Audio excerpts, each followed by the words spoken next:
Assalamualaikum warahmatullahi wabarakatuh.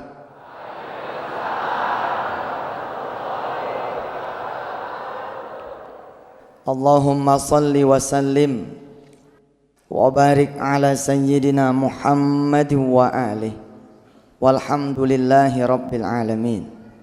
Beberapa minggu terakhir saya banyak didatangi oleh keluarga-keluarga yang mengadu ini, mengadu itu.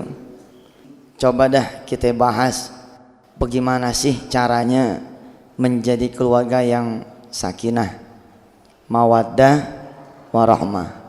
Barangkali ibu bapak ada yang mengenal keluarga saya, boleh ditanya dah sama istri saya. Selama 7 tahun saya menikah kurang lebih dengan istri saya, barangkali tidak ada satu hari pun saya yang berantem sama istri saya. Kadang-kadang saya ngomong sama istri gitu, mah ribut yuk gitu. Kayaknya belum pernah ribut nih. Kadang-kadang kalau ngeliat orang lain kan ada yang rumah tangganya tiada hari tanpa ribut, tiada hari tanpa mengeluh, tiada hari tanpa teriak susah. Apakah Ustadz keluarga tidak susah? Ya ampun ibu, kalau tahu mah gitu.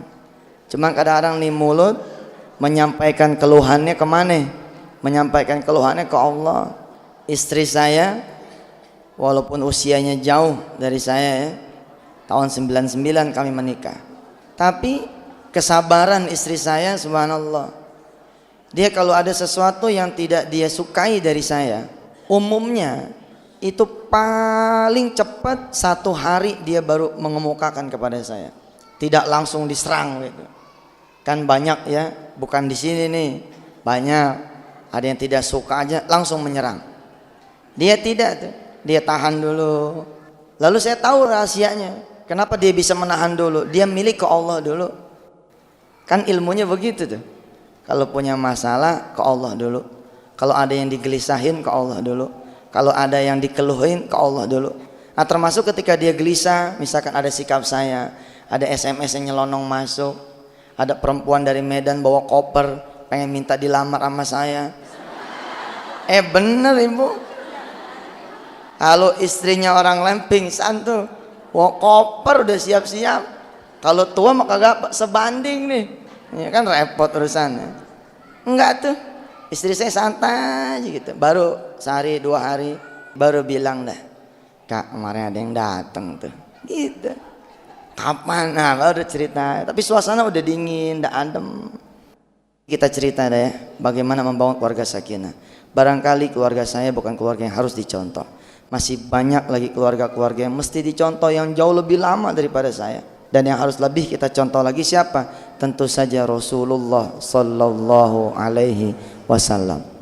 Tapi baik, kita coba kupas walaupun tidak berurutan.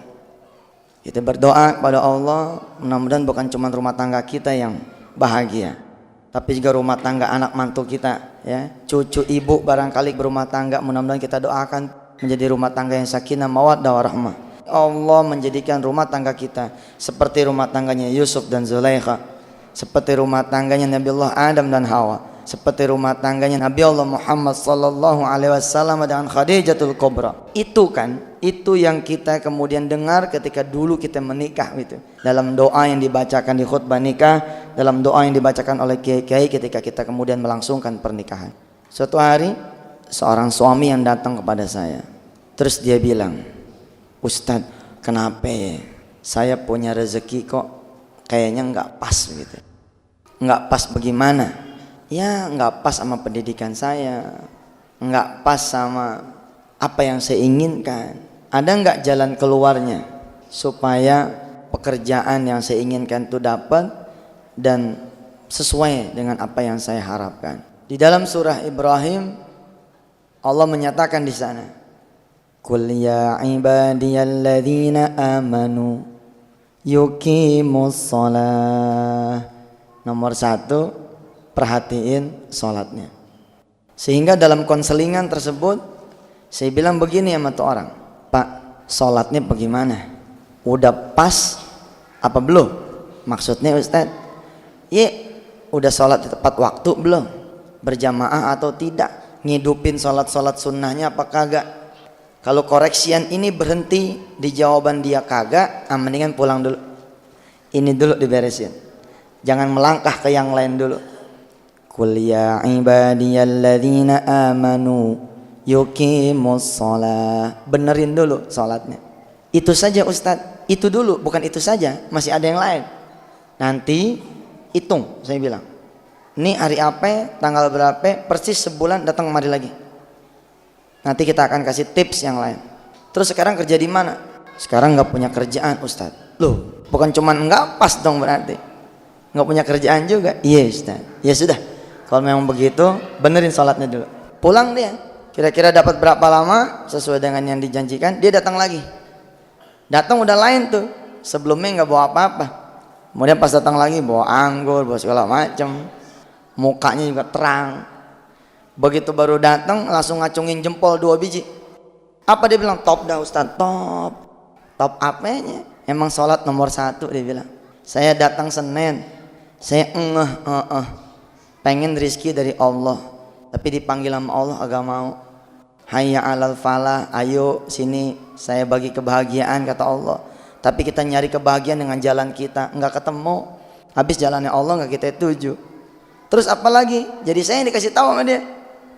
Rezeki mau nambah. Iya Ustaz, sholat sunnahnya kagak. Saya tambahin ba'diyah, qobliyah, ba'diyah, sholat duha, sholat hajat, sholat taubat, birrul walidain, macam-macam dah, sampai sholat malam. Apa yang terjadi? Selasa, Rabu, Kamis, Jumat kemudian dia ada panggilan kerja yang gajinya 2 kali lipat daripada gaji yang dulu terakhir dia terima. Nomor 1, kalau keluarga mau sakinah, hidupin tuh yang namanya sholat dengan benar. Omong kosong dah, omong kosong. Rumah yang dibangun tapi ahli rumahnya ini tidak menjadi orang-orang yang ahli sholat, atau sholat tapi melalaikan sholatnya. Kenapa sholat begitu penting?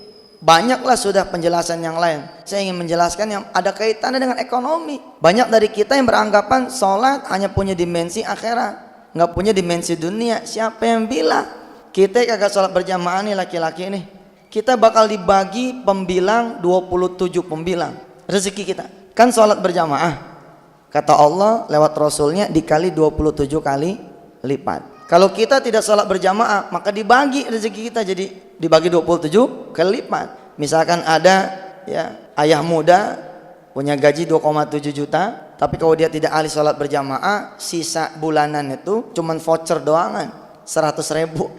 Kenapa? 2,7 dibagi 27 jadi tinggal 100.000. Lalu bagaimana dengan yang sholat berjamaah rajin? Orang yang rajin sholat berjamaah maka rizkinya akan dilipat gandakan sama Allah 27 kali lipat. Lah kalau rizkinya udah banyak kan secara fondasi finansial, maka ini akan berpengaruh pada kesejahteraan rumah tangga.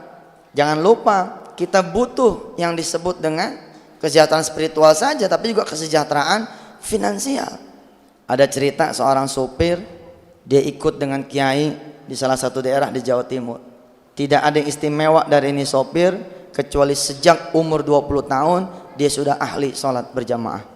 Barangkali karena mengikuti sang kiai, salah satu pengaruh positifnya adalah dia menjadi rajin sholat berjamaah. Ketemu di usia 48 tahun tuh, dia cerita bahwa udah dari umur 20 lah dia jaga sholat berjamaah. Jadi dia tuh orang yang khawatir kalau udah mau masuk waktu belum di sejadah gitu. Beda sama kita nggak ada khawatir yang barangkali begitu.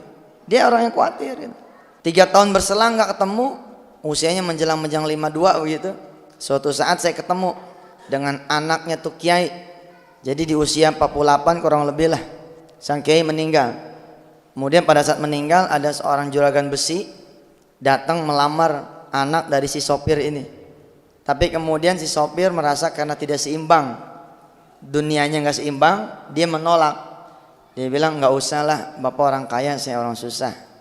Tetap itu ngotot tuh si juragan besi, minta anak perempuan si sopir yang ditanggung biayanya oleh sang kiai diambil sama dia sebagai mantu. Sehingga akhirnya keluar statement begini, ya sudah, tunggulah nanti barang 2 tahun lagi kalau emang anak saya sudah selesai kuliah gitu. Nah kemudian selesai kuliah ditagih lagi tuh janji. Kalimatnya kira-kira begini, Pak, dari mana jalannya saya mahabbah sama kiai, Kalau bukan saya mengangkat anak bapak menjadi mantu saya. Sebab kan anak bapak dirawat dari kecil sama tuh kiai. Memang kalau di Jawa begitu ya. Kita mahabbah sama cucu kiai udah kayak ke kiai mahabbahnya. Kita mahabbah ke sopirnya kiai udah kayak ke kiai ke mahabbahnya. Kita mahabbah kepada anak pungutnya kiai udah seperti mahabbah ke kiai. Kita mahabbah ke muridnya kiai juga seperti mahabbah ke kiai. Nggak apa-apa nih, bagus. Sebagai mahabbah kepada guru begitu. 3 tahun setelah pertemuan dengan saya ketemu tuh dengan anaknya Pak Kiai yang menjadi anggota dewan. Terus dia bilang begini sama saya, "Mas, masih kenal nggak masih Anu?" gitu. "Iya, kenapa? Itu sopir ente kan?" "Wah, sekarang udah jadi orang kaya." Jadi orang kaya bagaimana? Subhanallah. Ketika jadi besan, beliau dibangunkan rumah, kemudian disewakan sawah buat ladang kehidupan. Kemudian dipergiin haji, total pemberian dari keluarga nih besan di jumlah jamle begitu kira-kira hampir 1,5 miliar rupiah. Ketika itu terngiang ketika saya ngasih wirid ke dia, kan di waktu itu minta wiridan, "Ustaz, minta wiridan dong biar hidup berubah," gitu. Saya waktu itu lagi demen-demennya ngebaca ayat yang qulillahumma malikal mulk, itu aja saya baca. Qulillahumma malikal mulki tu'til mulka man tasha'u wa tanzi'ul mulka mimman tasha' wa tu'izzu man tasha'u wa tudhillu man tasha' biyadikal khairu innaka ala kulli syai'in qadir tulijul laila fin nahari wa tulijun nahara fil laili wa tukhrijul hayya minal mayyiti wa tukhrijul mayyita minal hayyi wa tarzuqu man tasha'u bighairi hisab. Kenapa saya ngewiridin itu? Karena saya sadar tahun 99 kagak ada nama kita, kagak ada nama, bau nama kita, habis diomongin orang. Lah yang bisa mengangkat nama kita siapa? Allah. Yang bisa memuliakan orang yang hina, yang bisa ngangkat orang yang jatuh, yang bisa bikin kaya orang yang miskin, yang bisa bikin orang susah jadi seneng, Allah. Jadi saya baca itu aja. Selain saya berharap fadilah dari baca Quran, saya juga berharap ada satu keyakinan di diri saya yang tumbuh bahwa insya Allah kalau Allah menghendaki kamu akan jadi, kamu mulia. Kira-kira tahun itu begitu saya baca. Tulijul laila fin nahari wa tulijun nahara fil laili. Saya yang terpenjara saat itu dengan masalah demi masalah, menganggap bahwa hidup sudah tidak akan lagi bisa berubah, memompa hati saya. Walah, tulijul laila fin nahar wa tulijun nahar fil lail. Masa Allah yang bisa mengubah siang jadi malam, malam jadi siang, nggak bisa mengubah hidup saya? Begitu. Wa tukhrijul hayya minal mayyiti wa tukhrijul mayyita minal hayyi. Ngidupin orang yang mati aja bisa, apalagi ngidupin hati saya yang masih belum mati. Insya Allah lah begitu. Wa tarzuqu man tasha'u bighairi hisab. Allah kalau udah mau ngasih rezeki mah dari mana aja jalannya. Tapi terngiang sama saya saat itu. Si sopir ini bilang begini, "Kalau wirid makali saya orangnya kurang anu nih," dia bilang. "Kalau ngejaga sholat berjamaah aja udah cukup, Ustaz." Wah, saya bilang tuh lebih hebat daripada wiridan saya. Ya udah itu aja, Pak. Ya itu aja kali ya, gitu dia bilang. Terus saya mencoba balik ke belakang. Ketika anaknya Pak Kiai ini almarhum cerita kepada saya bahwa engkau hidupnya berubah, saya bilang nih sama beliau, "Oh, bisa jadi engkau berubah." Dahsyat begini karena Allah rupanya sudah memberi itu tabungan dia sekian puluh tahun. Sekarang kalau orang ahli berjamaah itu yang namanya rezeki kan dikali 27 kali lipat. Si sopir kerja sama sang kiai enggak ada gajinya, Ibu, kecuali bahwa hidup sehari-harinya si sopir menjadi tanggung jawabnya sang kiai. Kiai makan, sopir makan, kira-kira begitu. Kiai makan daging, sopir makan daging. Kiai makan ikan, sopir makan ikan. Kiai puasa, keluarga sopir puasa. Anak-anaknya sopir menjadi juga anak-anaknya kiai. Jadi nggak ada gajinya. Tapi kalau kita kurskan ke rupiah, kira-kira sebenarnya ada gajinya nih. Berapa? 1 juta gitu kan? Kan kalau buat makan sekolah mah 1 juta cukup tuh. Yang penting nggak ada utang, ya kan? Nggak ada macam-macam, cukup. Ternyata sama Allah si sopir ini digajinya 27 juta. Kok begitu, Ustaz? Iya dong, 1 juta tadi tuh sebenarnya dikali 27 kali lipat. Cuman yang 26 juta disimpan. Kapan dikasihnya? Nanti kalau dia udah pantas, dia udah butuh, dia udah perlu. Rupanya udah pantas tuh. Sekarang kita kaliin, ada 26 juta yang belum dibayar, ya kan? Ada 26 juta yang belum dibayar, kali 12 bulan, kali kurang lebih 32 tahun, hasilnya segitu tuh kurang lebih. Sholat diperhatikan. Kalau mau seorang ayah, kalau mau secara finansial meningkat, perhatikan sholatnya. Di sini ada seorang ayah, salah satu kebiasaan beliau yang saya kagumin ketika saya kenal dengan beliau apa? Dia nenteng anaknya sholat subuh ke masjid. Enggak semua ayah bisa nenteng anaknya itu ke masjid sholat subuh. Sebab apa? Dianya juga kagak ke masjid. Boro-boro gitu ya. Boro-boro nenteng anaknya ke masjid, dia juga kagak. Waktu saya ke toko buku di Bilangan Senen, itu saya baca sebuah puisi yang air mata saya netes saat itu. Waktu itu saya punya anak satu tuh, si Wirda, belum ada yang kedua. Saya berdoa waktu itu kalau dapat anak lagi mudah-mudahan laki-laki gitu. Tapi ternyata Allah belum percaya mas saya dapat laki-laki, masih dapat yang perempuan. Jadi masih yang paling ganteng di rumah, masih jadi yang paling ganteng. Saat itu saya baca tuh, dia bilang begini nih, kata nih orang, aduh enaknya bagi orang yang bisa bangun pagi. Aduh betapa bahagianya orang-orang yang bisa melihat fajar. Betapa bahagianya orang-orang yang bisa melangkah sholat subuh masjid, menghirup udara segar, merasakan desiran angin, merasakan segarnya udara pagi. Betapa indahnya kubayangkan, begitu dia bilang. Tangan kanan menenteng istri, tangan kiri menuntun anak. Betapa enaknya seorang ayah yang bisa bercanda dengan anaknya ke masjid. Pokoknya dia jabari tentang keluarga dah gitu. Buntutnya apa coba? Dari seorang ayah yang sudah 15 tahun merindukan kehadiran seorang anak. Itu saya netes juga tuh air mata. Ya Allah, dia ngebayangin kayak begini. Saya udah punya anak, agak kita tenteng-tenteng gitu. Nomor satu adalah sholat. Maka kemudian Allah mewariskan doa buat kita. Allah mewariskan doa buat kita. Apa tuh doanya? Rabbi ji'alni muqimas sholati wa min dzurriyyati Rabbana wa taqabbal du'a Rabbana ighfirli wa liwalidayya wa lil mu'minina yauma yakumul hisab. Rabbi ji'alni, ya Allah jadikan aku muqimas shalah, orang-orang yang menegakkan salat, wa min dzurriyyati, dan dari garis keturunanku. Rabbana wa taqabbal du'a, ya Allah kabulkan doaku. Ini doa paling komplit nih, di antara yang paling komplit yang lain. Quran doanya paling komplit semua ya. Kenapa ada doa buat kita, buat anak kita?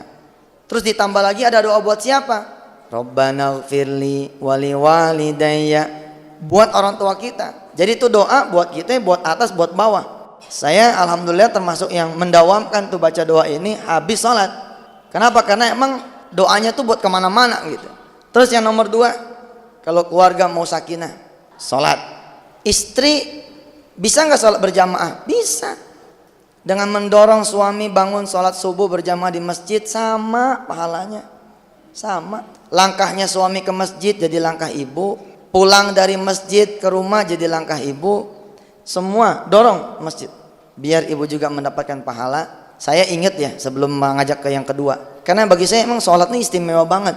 Kalau ibu bapak sempat dapetin poster saya yang pertama dulu, ada tulisan kurang lebih begini, andai kesusahan adalah hujan dan kesenangan adalah matahari gitu, maka kita butuh keduanya untuk bisa melihat pelangi.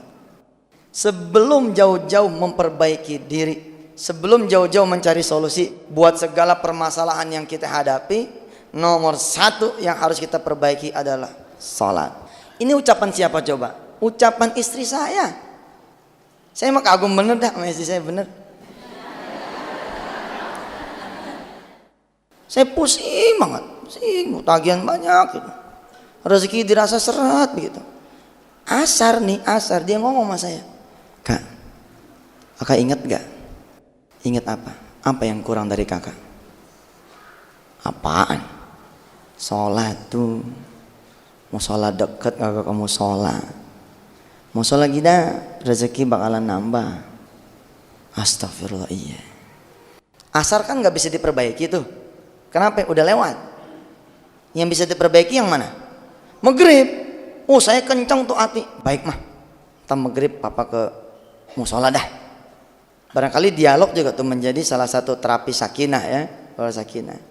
Berangkat ke musola. Berangkatnya malah jam 6 kurang. Ngapain? Ngincer azan. Ngincer azan supaya saya jadi muazin.